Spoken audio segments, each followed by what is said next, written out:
这连着2期拍675SR，会不会给人一种钦定的感觉啊？终身之下我无敌啊！无敌的。话先说清楚啊，没有收钱，没有恰饭。这台675SR 是我正儿八经掏钱在本地俱乐部租出来拍的，真的450一天，贵的你们哭可。宰的就是我这种又恰不到厂家饭，又想蹭新车热度的小底边。废话就不多说，我们直接从外观开始。这个车的外观设计，我觉得最大的2个争议点，一是车头的这个大角牛灯带，你正常站在这台车前去看它的车头，这对大牛角确实非常的抢眼。虽然说你蹲下来之后是可以看到这对大牛角下面藏着一对还蛮帅蛮有神的高打眼的，但哪怕有了这对高打眼的加持，这车实际看起来还是给人一种哇眉毛好粗好抢眼的感觉。所以这个前脸我只能说见仁见智吧。二就是这个全新设计的独立式尾灯，我更愿意把它称为金磨刀式尾灯啊。虽然说这个独立出来的尾灯确实很有新意，相比起其他仿赛来说呢，也确实更有辨识度，但你们不觉得这个金磨刀它完全融不进这一块屁股乃至整车的设计吗？就非常突兀的就长出来这么一块，像一个后市场加装件硬加上去的东西。不过这个金磨刀倒是给了我一个灵感，咱就是说有没有可能把这个金磨刀改到前脸去，让它同时集成转向灯和定风翼2个功能？我操，我觉得我这个想法绝对有搞头的。评论区有我王多鱼先生来投一下我这个项目的，这项目我投了。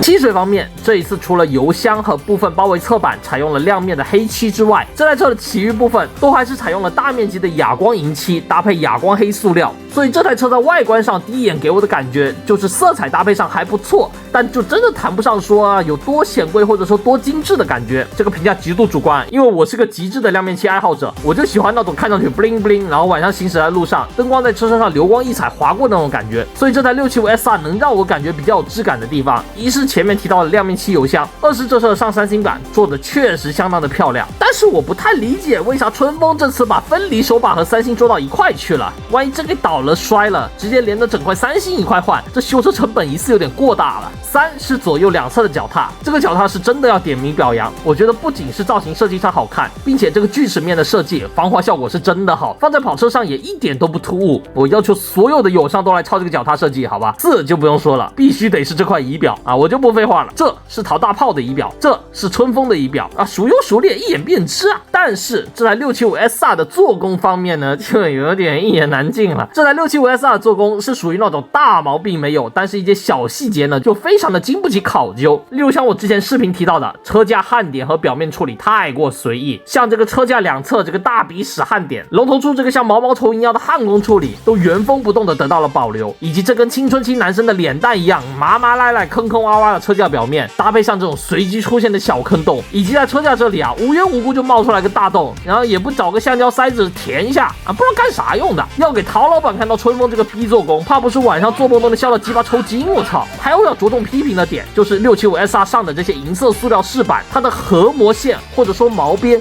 是压根就没打磨干净的，你只要稍微靠近一点去看这台车，你就感觉这车的银色部件好像用 PS 抠图没抠干净一样的，基本每块部件都要呲出来这么一点小毛边，你看着膈应的同时你又不敢用手去抠，因为你一抠可能会把毛边连着那块银漆一块给抠下来，到时候那地方何止是呲一块啊，直接就给你黑一块了，血压直接给你拉到满中满。所以春风这次的做工是让我比较失望的啊，我都不说跟老陶比了，说难听的，他哪怕跟无极的660比，我感觉做工都要比人家差一截。近来方面，这台675SR 原厂标称的坐高是810，我身高177，上车轻松无压力，可以做到双脚前脚掌着地，整车体感上给到人的重量感也比较适中，就是500排量正常该有的水平。脚踏位置我觉得算不上靠后，但要比一般街车高一点，手把高度呢则是比500SR 要明显的低不少，这就导致这台车骑起来真的是相当的累腰。虽然说要比 GPR 好一点啊，但是也没好太多，而且我都拿 GPR 出来比对了，你就知道这车的手把高度有多累人了。高情商的说法就是非常锻炼你的腰背耐力和核心发力啊，尤其是在下山过弯的时候，我勒个妈呀，我的老腰真的是拼了命的去跟坡度还有重力对抗，我都不敢想象这车要是能骑上个1年半载的，我高低得去找个富婆说我不想努力了。照说到坐姿啊，我多提一嘴废话啊，为什么大家说骑仿赛伤腰啊？就是因为仿赛手把低，所以你更应该把腰弯下去，让你的手臂时刻处于一个放松自然弯曲的状态，这样我们的双手才可以随时去灵活的操控车把，包括跑山跑赛道的时候，你需要把你的手肘往弯里顶，遇到坑坎的时候，你能通过手臂的弯曲来应对颠簸。不管你是骑什么车，这个方法都是通用的，但是路上大部分人，包括一些所谓的媒体老师啊，那2个手臂撑的比你妈林正英那个僵尸先生还他妈直啊，过弯的时候就纯硬顶，纯靠推把，那个转弯半径再大点都能把车骑上月球了。就你们这种骑法能骑出来个啥？我请问啊，就这还有人过来喷我说，哎你他妈个傻逼，拿跑金卡拿着方法来骑仿赛，你纯鸡巴嘎嘿你这人。行啊，你去看看摩托 GP 马奎斯罗西过弯手臂是撑死的不？人家跑直线手臂是撑死，挺着个腰和屁股的不？我操，你他妈比摩托 GP 车手都会骑车，我操！钱江就不应该签那个西班牙鬼子，就他妈应该签你，我操！为国争光，光宗耀祖，主普单开一夜的光荣使命就交给你了呀，老弟！我白银我最猛，我 S8我上我能夺冠。刹车方面，这台675 SR 的前刹采用了双碟加西护4活塞卡钳，刹车用的也是正经的烧结片，搭配上一个 CF Moto 标的上泵啊，这个上泵我专门看了一眼，有人说西护代工的，有人说杭特代工的啊，我是没看出来啊。前刹的刹车效能我觉得还可以啊，过得去。至于这个上泵的手感嘛，肯定是要比500 SR 那个都不知道自己捏到哪去的傻逼上泵强，但是675这个上泵的大体手感上还是那种重且黏糊的风格，仅仅是说从500 SR 那个狗都不用，变成了现在是个还行能用，我至少知道我刹车能捏到哪的水准。但这个上泵你就别说跟车里乌比了，就之前450用的那个杭特上泵不是挺好的吗？我寻思那玩意也不贵啊，咋就突然不用了呢？是杭特老板骗你们春风老板去买一股了吗？然后到了675的后刹呢，就有点稀办了，尼龙油管加没标的单活塞卡钳，刹车片用的还是那种最低配的黑片。他妈的，春风真的是好的不学啊，小日本那套抠抠搜搜的真的是一学一个准。然后我看隔壁老陶的703钢喉加西护上泵卡钳加烧结片，还给你配个米其林 Power 6轮胎，真的，如果只看春风或者无极，我会觉得造摩托车应该挺难赚钱的。哎呀，行业不景气，要压低售价，这只能减配了，这没办法的是吧？但是我一看老陶，人家同样的价钱给你一大堆更好的配置，我又觉得哇操，摩托车这玩意儿来利润空间这么大的吗？哇，我们原来被闷在鼓里这么久的吗？啊，扯远了，我们回到后刹上，675后刹最大的问题其实不在于它减配，而是这个极其抽象的 ABS 调教。首先是这个后刹 ABS 介入的时候，可以说是一种强硬且深色的感觉，你感觉后轮就是有点卡卡的啊，一下转一下不转。而如果你第一脚踩下去比较凶，它的后胎甚至会响胎，并且会伴随着轻微的尾部摆动。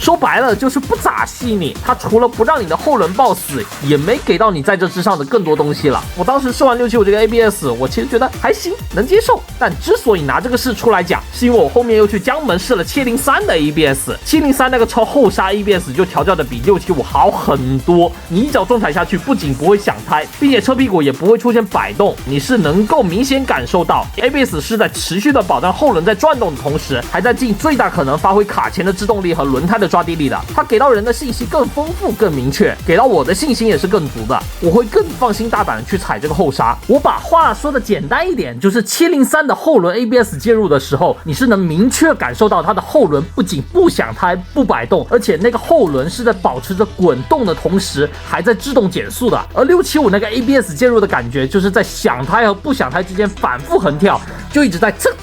蹭的那种感觉。两个车相比之下，老陶这个703的 ABS 真的表现要更好，而且是好非常多，我说实话。而675这个后刹 ABS 还有个很离谱的问题，就是我们正常踩后刹应该是先踩虚位到实位到出 ABS， 但春风675最抽象的点在于它的 ABS 会没有规律的抽风性的，在你踩虚位这一段的时候就开始顶你的脚，不让你往下踩，你的脚在虚位阶段就会感受到一个非常明显的阻滞感，而且这个情况的出现是完全没有规律的，不管是我骑快或者骑慢，骑沥青路还是大理石路，湿地还是干地，它都是毫无规律的，不定时的来顶我的脚。有时候我第一脚踩下去是正常的，然后第二脚下去就开始顶我脚了，第三脚下去它又正常了，就真的毫无规律可循，导致我无论是去跑山也好，市区通勤也罢，我都必须得把我的刹车点往早了放，然后提前用我的脚去反复的试这个后刹。而且这个问题不是个例，我为了验证这个问题，后面我又跑了一趟675试驾会，那个试驾车也是一模一样的问题。所以还是那句话，这个后刹表现真的完全不如703。发动机方面，我喜欢这个机子的点在于，一是日常骑行的时候它整体的动力上来的挺舒服的，换句话来说就是你不知不觉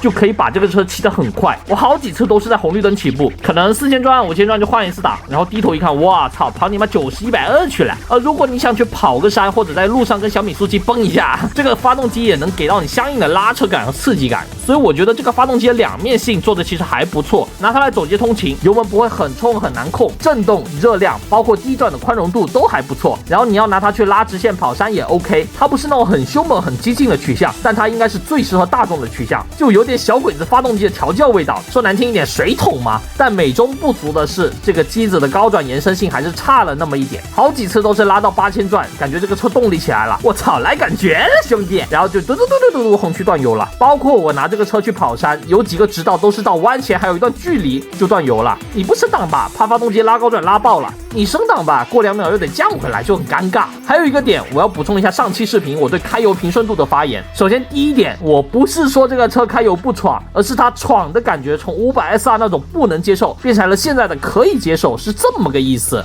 是这一次骑完675之后，我发现在5000转之前和5000转之后，你去收油，在小开度的给油都没有问题，是一个正常的状态。但偏偏在5000转的这个区间，不管你的油门开得多细腻，它还是要给你来那么一下。我们清个油，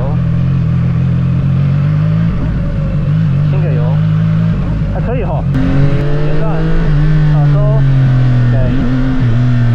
就是这种情况。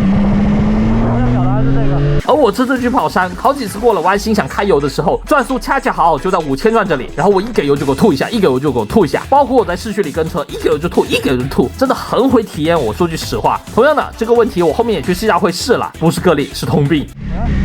这种低速的起是没有问题的，这种低速起，这种低速起让我拉，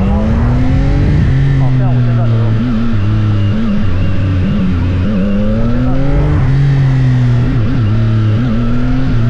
所以我建议各位在观望675的朋友们，试驾的时候刮1、2档，试试5000转前中后的开油感受。这个问题无论是对日常通勤还是跑山竞技，对于操控和舒适度的影响还是蛮大的。减震方面，675 SR 配备了前后 KYB 的预载阻尼可调减震，这套减震给我的感觉也是调得很中间，就是那种走街和跑山64甚至73开，两边都兼顾。所以我觉得这套减震走街的时候表现还不错，过坑坑坎坎的时候不顶手不硌蛋，也不会颠得你很难受，或者说整个车被颠得操控不了。然后跑山时的表现吧也还行，虽然说在重刹以及一些快速翻身的情况下，675原厂状态下的支撑和反馈还是要略逊一筹。不过我还是保持和前面一样的观点，就这套调教不是最激进最运动的设定，但一定是更符合大部分人需求的设定。骑行感受方面，我很喜欢675 SR 的一点，就是它在低速下绕 S 桩和 Z4 的时候，它的这种灵活性和随动性表现真的不错，整个车的倾角和跺脚来的感觉都相当的自然且听话，龙头给到人的感觉也很轻，不会像无极660那样，我操，你低速的时候是在跟龙头互搏的，我操，这就导致我第一次骑完675最大感受就是，谁说这车不行啊？这车太棒了！所以为什么我说很期待后面出的 NK， 甚至说 GT、MT，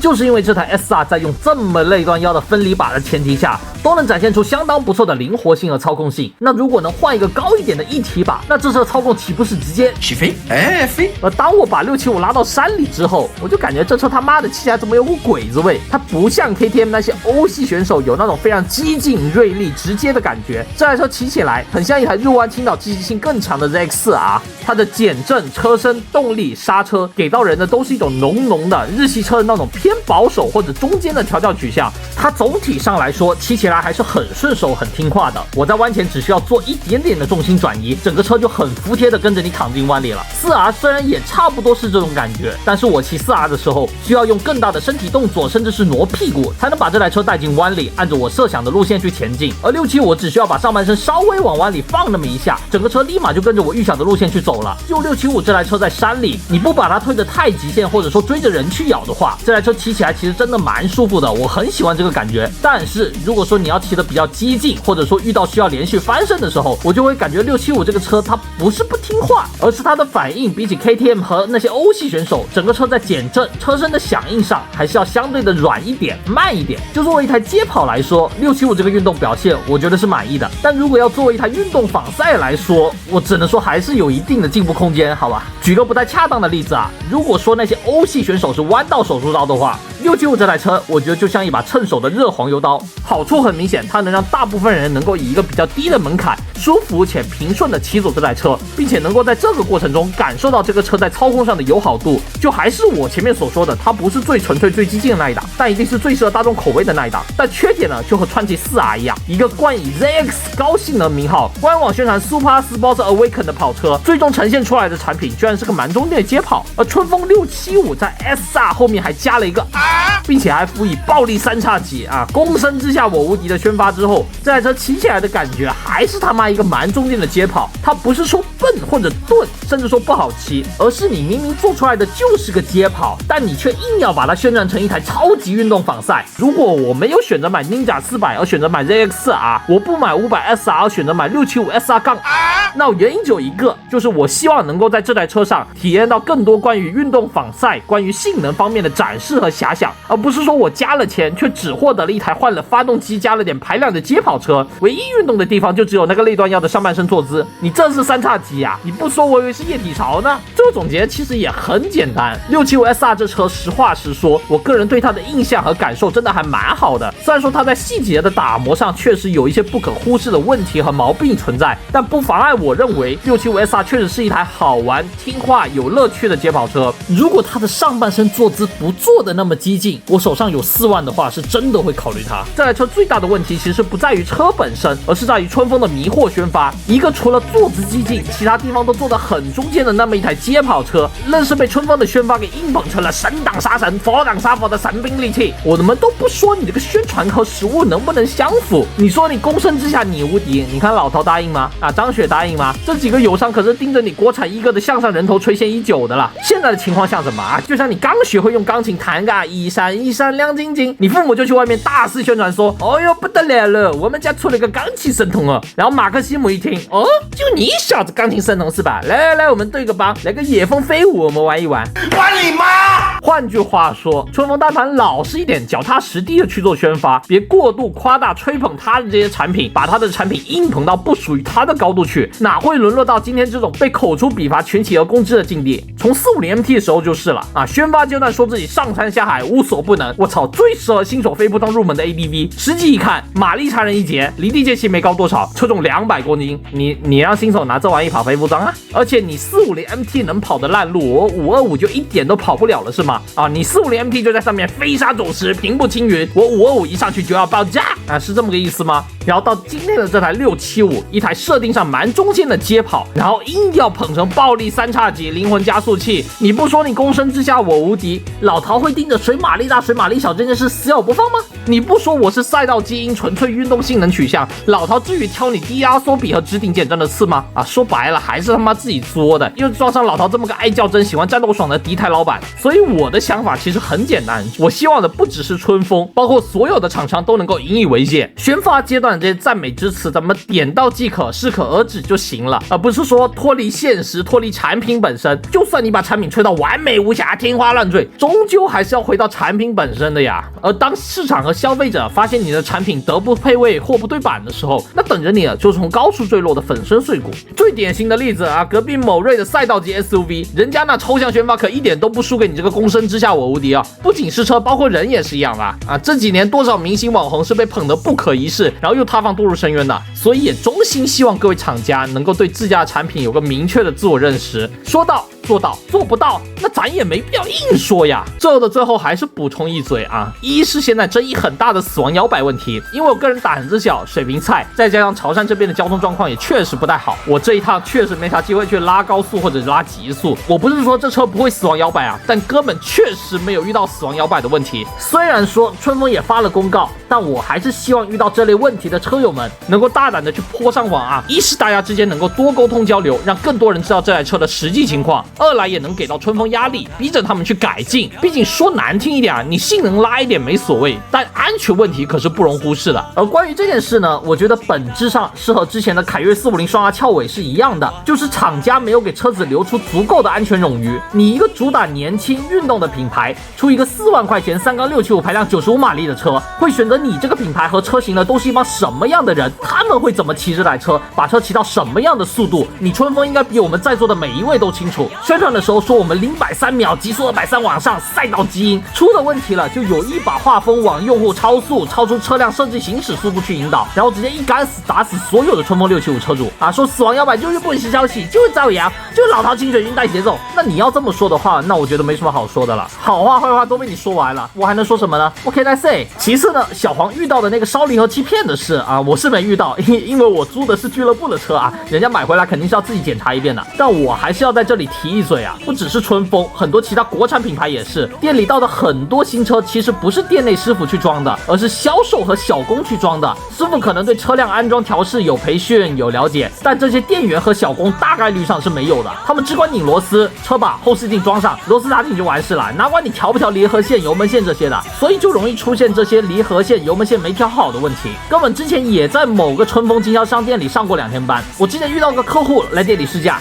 出去拐了2个弯，和我说这车油门冲的没法骑。我一看，日你妈，那个油门间隙大的，我操，这种油门能骑到不闯动的也是神人了。所以我觉得春风应该借这个事加强对经销商以及这些参与装车的店员的培训，不然你产品本来没啥问题的，然后因为这些经销商店员的骚操作，硬是把车子给搞出问题来了。你说出了问题，这个锅是不是该你春风背？这把是不是你打的有问题啊？你说是，这把确实是我有问题，但问题是这个锅你春风能心甘情愿的背吗？你如果自己心甘情愿的背这个锅，那小黄也不会自己掏钱去买离合器总成了，而是你们自己就有免费给人家发一套，也不至于费那个劲去限人家视频的流。那你如果觉得说大人呐，这锅让我背我冤枉啊，那你就老老实实的加强对旗下经销商乃至店员的培训啊。正好你们也在搞什么4.0、5.0的店面升级，你总不可能让你的每一个客户都拿着老虎钳和10号扳手去店里提车吧。其次呢，我知道我这期视频对675的评价会和其他博主的观点有所出入，甚至说冲突，因为大家骑过的车以及车感还有对车的喜好都不同，所以没必要拿别人的观点来冲我，或者拿我的观点去冲别人。世界如此丰富多彩，就是因为人与人之间各不相同，所以希望大家多些理解和包容，而不是说非要争个你死我活，我错他对。感谢大家理解，就这样，散会。